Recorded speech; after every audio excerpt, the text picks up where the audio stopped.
Hi, I'm home safely, and I just wanted to thank everyone who reached out.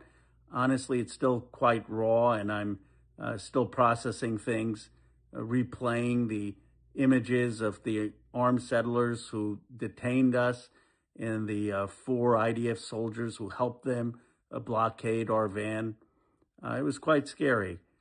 But, I also have just been thinking about uh, all the Palestinians I met and their stories. They don't have the platform I do. And I was just so emotionally moved as a human being, not as a politician, just as a person hearing those stories.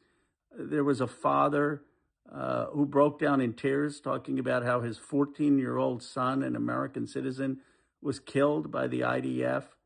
And he talked about how he hasn't changed his son's room uh, because of the grief he feels. I met Palestinian families who did not have enough water to flush the toilet or to wash their clothes, while Israeli settlers had four times the water. I talked to a school principal who described the scene of a school shooting, something we're familiar with here in the United States. And he said that even as one of his students was killed, he does not know if there has been any investigation into the school shooter. The police, the IDF have never talked to him. He has had no justice.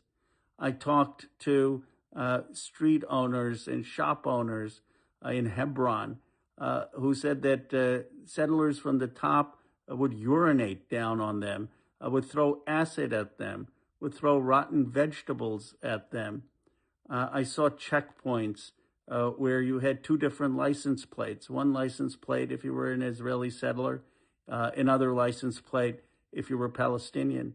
And I talked to a Palestinian man, Palestinian American, who was at that checkpoint a couple days ago, and he was beaten because he did not speak Hebrew.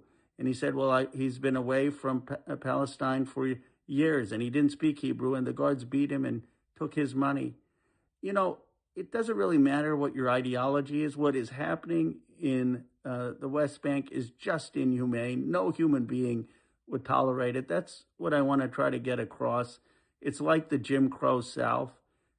We need to stand up for human dignity. We need to tell the stories of what's happening to Palestinians and Palestinian Americans in the West Bank. It's just wrong. And I intend to try to give them a voice and try to tell those stories in the days and weeks ahead.